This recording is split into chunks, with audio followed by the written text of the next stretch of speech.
అలాగే ఆహుతులలో చంద్రబోస్ గారు, శుద్ధాల అశోక్ తేజ గారు, సినీ గీత రచయితలు, వారిని వేదిక మీదకి ఆహ్వానిస్తున్నాం సాధారణంగా. అలాగే తెలుగు వారంతా గర్వించదగ్గ Telangana media academy chairman K Srinivasa Reddy గారిని సాధారణంగా వేదిక మీదకి ఆహ్వానిస్తున్నాం.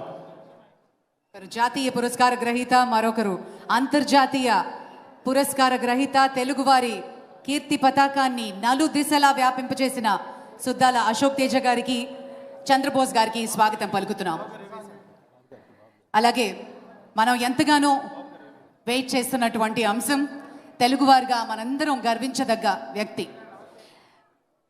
ఎప్పుడో 2 దశాబ్దాల క్రితమే ఒక రాష్ట్రం అంటే ఎలా ఉండాలి, దేశ పురోగతి అంటే ఎలా ఉండాలి, తెలుగువారు ఎంత అభివృద్ధి చెందాలి అని ఆయన ఒక విజన్ ఉండింది. అది సాకారం చేసుకున్న వెంటనే ఇప్పుడు ఆ విజన్ 2047కి వెళుతోంది. డిజిటల్ పరంగా ఈ రోజుకి చాలా యాక్టివ్గా, అటు యూట్యూబ్ ఏంటి, అటు ఎక్స్ ఏంటి, అటు ఇన్స్టాగ్రామ్ ఏంటి, అటు ఫేస్బుక్ ఏంటి,